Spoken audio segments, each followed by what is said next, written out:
Un accord discret a déplacé l'architecture profonde du pouvoir sahélien central actuel. Quelques pages techniques sur l'énergie pèsent désormais plus que des décennies de discours publics et de mise en scène politique régionale. Que change vraiment ce pacte nucléaire, négocié par Ibrahim Traoré aujourd'hui? Il s'agit d'une souveraineté durable bâtie par l'énergie sécurisée. Ce récit s'engage à éclairer ce que contient réellement l'accord énergético-sécuritaire et pourquoi il modifie des équilibres longtemps considérés comme figés. L'enjeu est clair pour le lecteur. Comprendre comment un État peut inverser sa dépendance énergétique et stratégique. Dans le Sahel, chaque infrastructure électrique est plus qu'un service public. Elle devient une ligne de survie pour les hôpitaux, les administrations et les routes commerciales. L'accord n'est donc pas présenté comme un projet technique isolé, mais comme un mécanisme capable de relier production, protection et planification industrielle. Ce cadre permet de saisir pourquoi la décision portée par Ibrahim Traoré dépasse la logique d'un simple partenariat bilatéral. Il s'agit d'un pari sur le temps long, remplacer la gestion d'urgence par une architecture durable, mesurable et défendable. Pour le Burkina Faso, l'enjeu dépasse l'électricité. Il touche à la crédibilité de l'État, à la sécurité quotidienne des populations et à la capacité de financer son propre développement sans validation extérieure. C'est cette promesse et les risques qu'elle implique qui structurent la suite de l'analyse. Entre 2023 et 2024, l'accès national à l'électricité n'a progressé que de 21,7% à 22,5%. Cette variation minimale révèle une contrainte structurelle. Le système énergétique burkinabé ne pouvait plus soutenir ni la sécurité ni la croissance sans rupture stratégique. Ce chiffre, souvent relégué au bas des rapports, éclaire pourtant l'arrière-plan de la décision. Le Burkina Faso faisait face à une double pression simultanée. D'un côté, un réseau électrique conçu pour une autre époque, incapable d'absorber l'augmentation démographique et l'extension territoriale des besoins. De l'autre, une insécurité armée persistante qui transformait chaque ligne, chaque centrale et chaque convoi énergétique en cible potentielle. L'énergie cessait d'être un levier de développement pour devenir un facteur de vulnérabilité. Dans ce contexte, les coupures de courant n'étaient pas de simples désagréments. Elles paralysaient des hôpitaux, fragilisaient des centres de commandement et isolaient des zones rurales déjà exposées. La dépendance aux générateurs, eux-mêmes tributaires de routes dangereuses, créait une chaîne de risques cumulés. Chaque interruption renforçait l'impression d'un État incapable de garantir les fonctions vitales les plus élémentaires. C'est ici que s'opère le basculement analytique porté par Ibrahim Traoré. Plutôt que de traiter l'énergie et la sécurité comme deux dossiers distincts, il les relie dans une même équation de souveraineté.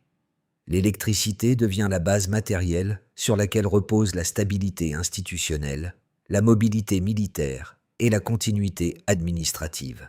Sans socle énergétique fiable, aucune réforme sécuritaire ne peut tenir dans la durée. Le choix d'un partenariat nucléaire s'inscrit dans cette lecture. Il ne vise pas une amélioration marginale des indicateurs, mais une transformation de l'architecture même du système.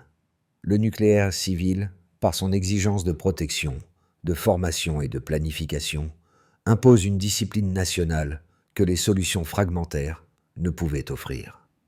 Cette logique explique pourquoi l'accord dépasse la simple réponse à une pénurie. Il cherche à refonder la relation entre État, territoire et infrastructure. Pour mesurer l'impact réel de l'accord, il faut quitter les déclarations officielles et observer les premières scènes où le changement devient tangible. Ces scènes ne se déroulent ni dans les palais présidentiels, ni dans les forums internationaux, mais dans des espaces techniques et opérationnels longtemps invisibles. C'est là que l'État commence à reprendre forme. Un premier cas se situe dans une zone du nord du pays, où une équipe locale parvient à stabiliser une ligne électrique dégradée depuis des années. Cette ligne alimentait un axe rural régulièrement plongé dans l'obscurité, facilitant les incursions nocturnes et l'isolement des villages. Grâce à de nouveaux outils de diagnostic et à une coordination renforcée, La continuité électrique est restaurée. Le résultat n'est pas spectaculaire à l'échelle nationale, mais pour les habitants, il marque une rupture nette entre vulnérabilité permanente et prévisibilité minimale. Un second cas apparaît dans un centre de commandement régional. Des opérateurs, auparavant dépendants de rapports fragmentés et souvent obsolètes, testent une interface unifiée de cartographie du réseau électrique. Cette visualisation en temps réel permet d'identifier les points sensibles, de hiérarchiser les interventions et de réduire les délais liés à l'insécurité routière. Ce changement technique en apparence modifie profondément la capacité décisionnelle de l'administration. Ces deux micro-situations jouent un rôle de révélateur. Elles montrent que l'accord ne fonctionne pas comme une promesse différée, mais comme un mécanisme déjà enclenché. La figure de Ibrahim Traoré s'inscrit ici moins comme un symbole que comme un point de convergence, reliant choix stratégiques et effets opérationnels concrets. La souveraineté ne s'affirme pas par des discours, mais par la capacité à rendre une nuit éclairée et une décision plus rapide. C'est là le véritable enjeu, transformer des gestes techniques en fondation politique durable. Tout s'enclenche par un signal institutionnel apparemment banal, presque administratif. En novembre 2025, l'accord de coopération nucléaire est ratifié à l'unanimité. Aucune opposition structurée, aucun débat prolongé, aucun report procédural. Dans un pays habitué au délai, cette rapidité agit comme un déclencheur. Elle indique que la crise énergétique n'est plus traitée comme un dysfonctionnement sectoriel, mais comme une urgence stratégique intégrée à la survie de l'État. À partir de ce moment, le tempo change. L'exécutif, sous l'impulsion d'Ibrahim Traoré, transforme un texte juridique en feuille de route opérationnelle. Les groupes de travail sont constitués sans délai. Les priorités sont resserrées. L'agenda gouvernemental se réorganise autour d'un axe unique: construire une autonomie énergétique défendable. Cette phase d'activation n'est pas spectaculaire, mais elle est décisive. Elle met fin à la logique d'attente qui avait longtemps caractérisé les réformes structurelles. Le point de montée en intensité intervient avec la réaction du partenaire russe. Quelques jours seulement après la ratification, des délégations techniques arrivent à Ouagadougou. Leur mission n'est pas de renégocier, mais de déployer. Les protocoles de formation sont finalisés. Les premières étapes de conception d'infrastructures sont esquissées. Cette vitesse contraste fortement avec les approches antérieures, souvent conditionnelles et fragmentées. Ici, la logique est directe. Priorité stratégique, mise en œuvre immédiate, continuité d'exécution. En parallèle, une dynamique moins visible se met en place. Des informations non confirmées circulent sur une dimension sécuritaire plus approfondie, liée à la protection future des actifs énergétiques. Rien n'est officiellement annoncé. Pourtant, sur le terrain, des officiers évoquent des ajustements doctrinaux nouveaux. La défense des infrastructures critiques devient une spécialisation à part entière. L'énergie cesse d'être un arrière-plan logistique. Elle s'impose comme un objet central de planification militaire. Le moment de bascule se produit lorsque cette dynamique nationale commence à produire des effets régionaux. Le Mali et le Niger, déjà engagés dans des trajectoires similaires, recalibrent leur propre coopération énergétique et sécuritaire. L'accord burkinabé agit comme une pièce charnière. Il relie Bamako, Ouagadougou et Niamey dans une logique de corridor cohérent. À ce stade, le Sahel ne se fragmente plus sous la pression. Il s'imbrique par la stratégie. Les répercussions extérieures suivent rapidement.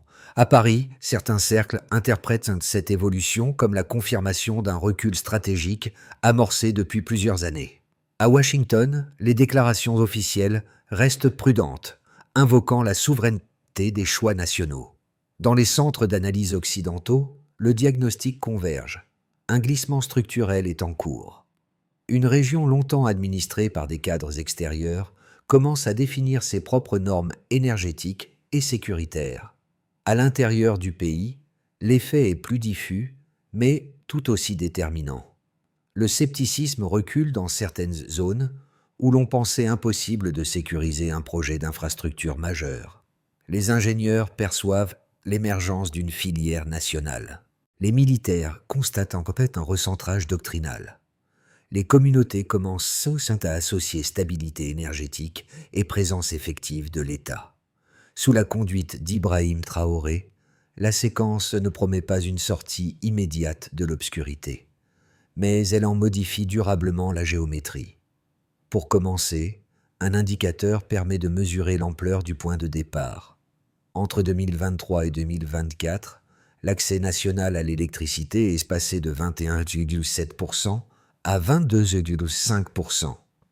Cette hausse marginale montre qu'en l'absence de rupture structurelle, le système reste incapable de suivre la demande démographique et territoriale. Ce chiffre n'est pas anodin. Il signifie que près de 4 habitants sur 5 vivent encore sans accès stable à l'électricité. Dans un tel contexte, chaque extension du réseau devient un défi sécuritaire autant qu'un défi technique. Les zones rurales, souvent éloignées des centres de décision, dépendent de lignes fragiles et de générateurs vulnérables.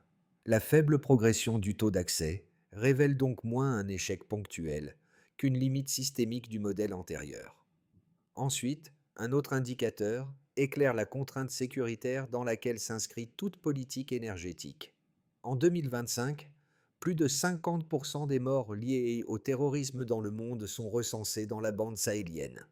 Ce pourcentage transforme toute infrastructure énergétique en cible stratégique prioritaire. Dans un environnement où la violence armée atteint un tel niveau de concentration, l'électricité cesse d'être un service neutre. Les lignes de transmission, les stations et les convois deviennent des points de pression. Protéger l'énergie revient à protéger la capacité même de l'État à fonctionner.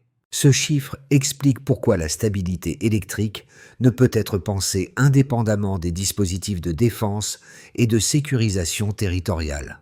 Enfin, un troisième indicateur introduit la dimension économique et géopolitique. Le Burkina Faso a produit environ 57 tonnes d'or en 2023, avec une projection à 60 tonnes pour 2024.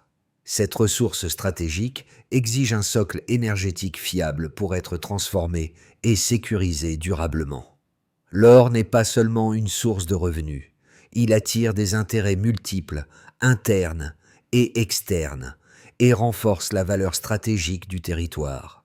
Sans énergie stable, cette richesse reste exposée, fragmentée et difficilement valorisable. La progression de la production aurifère souligne ainsi l'urgence de maîtriser les infrastructures qui soutiennent l'extraction, le transport et la transformation industrielle.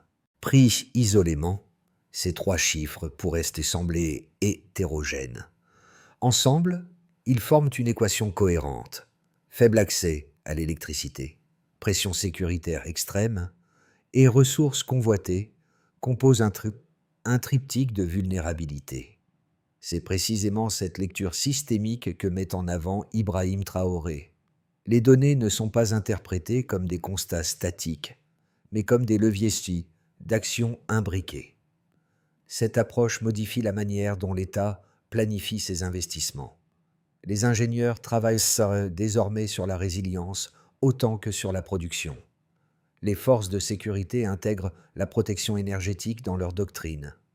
Les institutions financières évaluent les projets non plus seulement selon leurs coûts, mais selon leur capacité à renforcer la souveraineté opérationnelle. La transition n'est pas rapide, mais elle est mesurable. Ainsi, les indicateurs ne servent pas à justifier un discours, mais à encadrer une stratégie. Ils montrent pourquoi une solution fragmentaire aurait échoué et pourquoi une architecture intégrée devient rationnelle. L'énergie devient la base, la sécurité le cadre, et les ressources le moteur.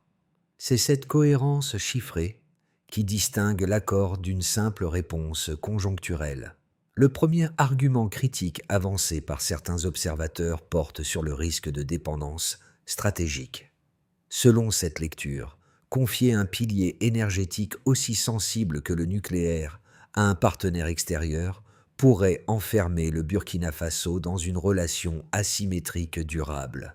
La technologie la maintenance et même la sécurité resteraient liées à une puissance étrangère, réduisant la marge de manœuvre nationale et rendant toute sortie ultérieure coûteuse et politiquement complexe. Un second argument, d'ordre sécuritaire, souligne la vulnérabilité potentielle d'un tel projet. Dans une région où la pression armée est élevée, ériger une infrastructure nucléaire pourrait attirer une attention accrue des groupes armés. Pour ces critiques, le symbole même de l'installation constituerait une cible à forte valeur stratégique, exigeant des dispositifs de protection susceptibles de dépasser les capacités actuelles de l'État burkinabé. Ces deux objections sont cohérentes et reposent sur des précédents observés ailleurs. Toutefois, leur solidité dépend de la nature réelle de l'accord et de son mode de mise en œuvre. Or, les éléments disponibles indiquent que le partenariat n'a pas été conçu comme un simple transfert technologique unidirectionnel. Il intègre explicitement la formation des ingénieurs nationaux, la montée en compétences locales et l'appropriation progressive des procédures de maintenance. Cette architecture vise à réduire, et non à figer, la dépendance sur le long terme. Sur le plan sécuritaire, l'argument du risque supplémentaire mérite également d'être nuancé. Les infrastructures énergétiques existantes sont déjà des cibles régulières. Convois de carburant, lignes électriques et stations sont attaqués dans le cadre du conflit actuel. Le projet nucléaire ne crée donc pas une vulnérabilité nouvelle. Il oblige à formaliser et renforcer une doctrine de protection déjà nécessaire. La sécurisation devient plus structurée, plus anticipée et mieux intégrée à la planification nationale. Ainsi, loin d'opposer naïvement partisans et critiques, l'analyse montre que les risques soulevés sont réels mais conditionnels. Ils ne dépendent pas du principe de l'accord, mais de la capacité de l'État à transformer ce partenariat en outil de renforcement interne. C'est sur ce point précis que se joue la validité stratégique du choix engagé sous l'impulsion de Ibrahim Traoré. À ce stade, le centre de gravité bascule. Ce qui apparaît à ce stade n'est pas une simple amélioration sectorielle, mais un déplacement du cœur décisionnel de l'État. L'accord révèle que l'énergie n'est plus pensée comme une fin, mais comme une infrastructure organisatrice autour de laquelle se réordonnent en sécurité, administration et projection régionale.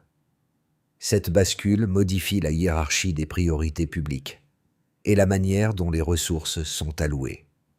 Jusqu'ici, la gestion des crises au Burkina Faso reposait sur des réponses fragmentées, souvent réactives. Désormais, une logique inverse s'installe.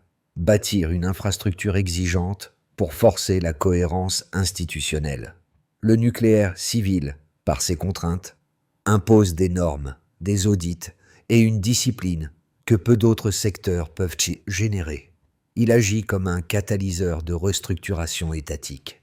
C'est ici que la lecture stratégique portée par Ibrahim Traoré prend tout son sens. Le projet n'est pas seulement destiné à produire de l'électricité, mais à créer une ossature que les chocs sécuritaires ne peuvent pas désarticuler facilement. L'énergie devient un point fixe autour duquel s'alignent doctrine militaire, formation technique et chaîne logistique. Cette révélation change aussi la perspective régionale. En devenant un nœud énergétique sécurisé, le Burkina Faso cesse d'être un espace tampon pour devenir un point d'ancrage. Le corridor sahélien commence alors à se penser comme un système intégré et non comme une juxtaposition de fragilité nationale. Du point de vue de l'État, les effets se traduisent d'abord par une cohérence institutionnelle renforcée.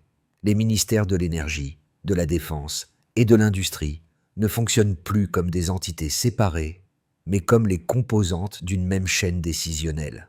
Cette coordination réduit les délais, clarifie les responsabilités et permet d'anticiper plutôt que de réagir. La présence d'un projet énergétique majeur impose des normes plus strictes, des audits réguliers et une discipline administrative qui rejaillissent sur l'ensemble de l'appareil public. Pour les entreprises, le signal envoyé est déterminant. La perspective d'une infrastructure énergétique plus stable modifie le calcul du risque. Les acteurs du secteur minier, du transport et de la transformation industrielle peuvent envisager des investissements à horizon plus long. Les pertes liées aux coupures électriques, fréquentes et coûteuses, deviennent progressivement moins centrales dans leurs projections. Sous l'impulsion d'Ibrahim Traoré, certains secteurs anticipent même l'émergence d'un tissu industriel lié à la maintenance, aux matériaux techniques et aux services spécialisés, ouvrant la voie à une diversification économique. Du côté de la population, les changements sont plus diffus, mais profondément structurants. Dans les zones rurales et périurbaines, chaque stabilisation locale du réseau améliore la vie quotidienne. Les écoles peuvent fonctionner sans interruption prolongée, les centres de santé réduisent leur dépendance aux générateurs, et les déplacements nocturnes liés à la recherche de carburant diminuent. L'électricité cesse d'être perçue comme un privilège incertain pour devenir un élément tangible de protection et de continuité sociale. À l'échelle régionale, l'impact dépasse largement les frontières nationales. Le Burkina Faso s'affirme progressivement comme un nœud énergétique et logistique au cœur du Sahel. Les pays voisins observent que la sécurisation d'une infrastructure stratégique modifie les équilibres de coopération. Les flux commerciaux, les corridors de transport et les partenariats sécuritaires sont recalculés en fonction de cette nouvelle centralité. Ouagadougou gagne ainsi un poids d'arbitrage qui n'existait pas auparavant. Ces 4 niveaux d'impact révèlent une même dynamique. L'accord cesse d'être un document bilatéral pour devenir un pivot systémique. Il transforme la manière dont l'État se projette, dont l'économie s'organise, dont la société se stabilise et dont la région se reconfigure. La stratégie portée par Ibrahim Traoré trouve ici sa traduction la plus concrète. Relier énergie, sécurité et développement dans un même mouvement opérationnel. Dans un scénario de continuité maîtrisée, la trajectoire actuelle se prolonge sans accélération majeure. Les formations techniques se poursuivent, les dispositifs de sécurisation sont progressivement renforcés et la coordination institutionnelle se stabilise. Les effets restent mesurés mais réels. Quelques segments du réseau gagnent en fiabilité. L'administration réduit ses frictions internes et la crédibilité de l'État s'améliore lentement. Cette voie n'offre pas de rupture visible, mais elle consolide les fondations nécessaires à toute montée en puissance ultérieure. Un scénario plus dynamique repose sur une accélération contrôlée. Les ingénieurs formés à l'étranger reviennent plus rapidement que prévu et prennent des responsabilités opérationnelles. Les forces spécialisées sécurisent efficacement plusieurs corridors énergétiques, réduisant les interruptions et les risques logistiques. Dans cette configuration, la coopération régionale s'intensifie, permettant des mutualisations coûteuses, mais efficaces. L'impact devient perceptible pour la population, avec une amélioration plus nette de la continuité électrique et des services essentiels. Le scénario de tension combine plusieurs risques simultanés. Une dégradation sécuritaire perturbe les déplacements des équipes techniques et retarde les chantiers. Des blocages politiques internes ralentissent l'adoption de normes indispensables. Les partenaires extérieurs deviennent plus prudents, craignant une exposition excessive. Les retards s'accumulent et fragilisent la confiance collective dans la viabilité du projet. Face à ces 3 trajectoires, l'enjeu n'est pas de prédire l'avenir, mais d'identifier les conditions communes de résilience.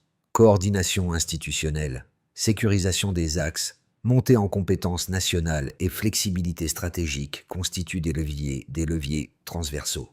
C'est sur leur renforcement que repose la capacité du Burkina Faso à maintenir l'élan engagé sous l'impulsion de Ibrahim Traoré, quels que soient les aléas. Pour les observateurs internationaux, cette séquence impose un déplacement du regard. Le Burkina Faso ne peut plus être analysé uniquement comme un espace réactif soumis aux dynamiques extérieures. Il devient un acteur qui expérimente une forme de reconstruction étatique fondée sur l'infrastructure.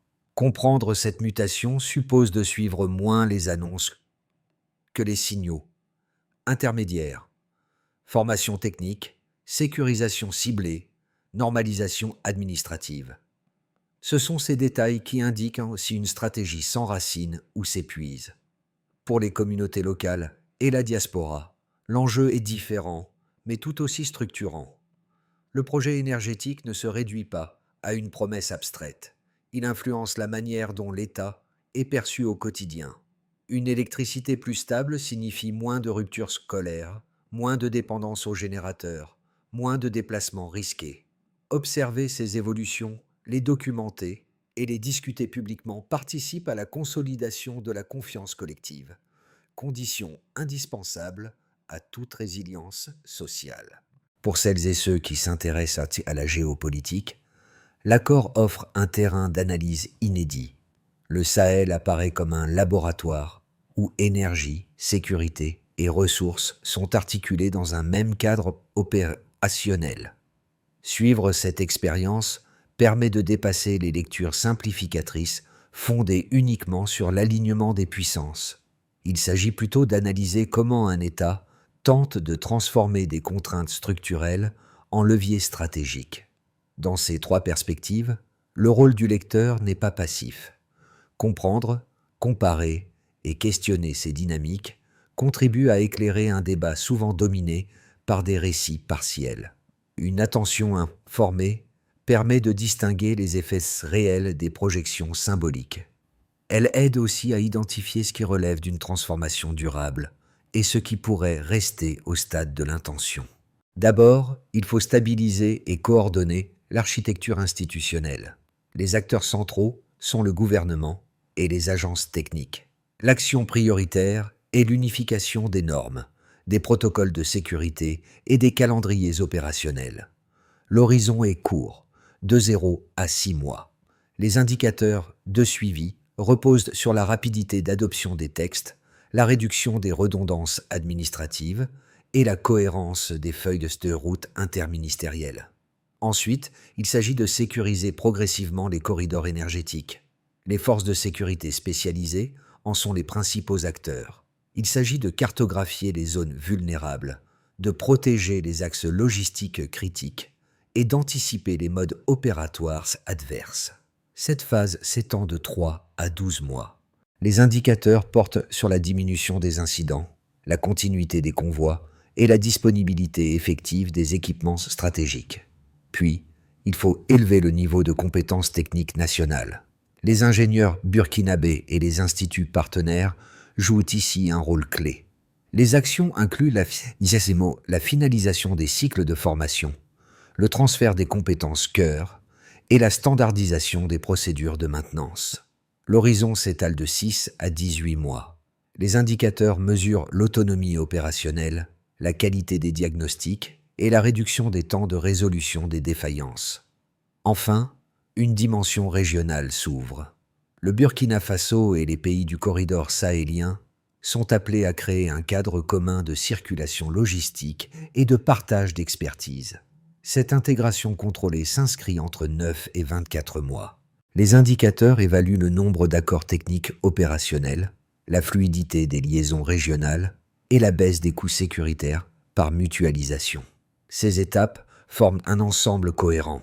Elles traduisent la vision portée par Ibrahim Traoré en actions séquencées, mesurables et ajustables. La stratégie ne repose pas sur un geste unique, mais sur une discipline collective capable d'absorber les chocs et de consolider la souveraineté énergétique dans la durée. La scène revient à ce fil électrique réparé dans une zone longtemps négligée, là où une coupure nocturne suffisait autrefois à faire basculer la vie quotidienne dans l'insécurité. Ce détail technique, presque invisible à l'échelle nationale, devient un symbole puissant. Il rappelle que la reconstruction d'un État commence rarement par des proclamations, mais par la restauration patiente de fonctions essentielles. Sous la conduite de Ibrahim Traoré, cette logique s'impose comme une discipline plus que comme un récit héroïque.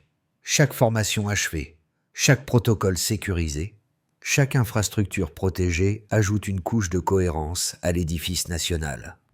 Le changement ne se mesure pas seulement en mégawatts ou en statistiques, mais dans la capacité retrouvée à prévoir, à protéger et à durer. Ce chemin reste fragile et exposé aux aléas. Pourtant, Il trace une ligne claire entre la résignation et la construction méthodique. En reliant énergie, sécurité et souveraineté, le pays ne cherche pas un effet d'annonce, mais une solidité cumulative. La véritable rupture n'est pas spectaculaire, elle est structurelle et silencieuse.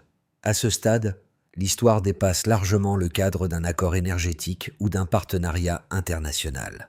Elle interroge la manière dont un État, confronté à des contraintes extrêmes, choisit de redéfinir ses priorités sans attendre une validation extérieure. Le Burkina Faso n'apparaît plus seulement comme un espace de crises successives, mais comme un terrain d'expérimentation stratégique où l'infrastructure devient un langage politique. Pour celles et ceux qui suivent ces évolutions, l'enjeu n'est pas de prendre position hâtivement, mais de maintenir une attention exigeante. Observer comment les décisions se traduisent sur le terrain, comment les institutions tiennent dans le temps, comment les populations perçoivent ces changements progressifs, permet de distinguer la transformation durable de l'effet d'annonce. La trajectoire engagée sous Ibrahim Traoré invite à analyser le Sahel non comme une périphérie figée, mais comme une région en recomposition active. S'informer, confronter les analyses et nourrir un débat rigoureux participe à cette compréhension collective. La souveraineté ne se proclame pas, elle se construit dans la durée, par accumulation de choix cohérents. La question demeure ouverte, et elle concerne bien au-delà du Burkina Faso. Quelle place cette région veut-elle réellement occuper dans le monde qui se dessine ?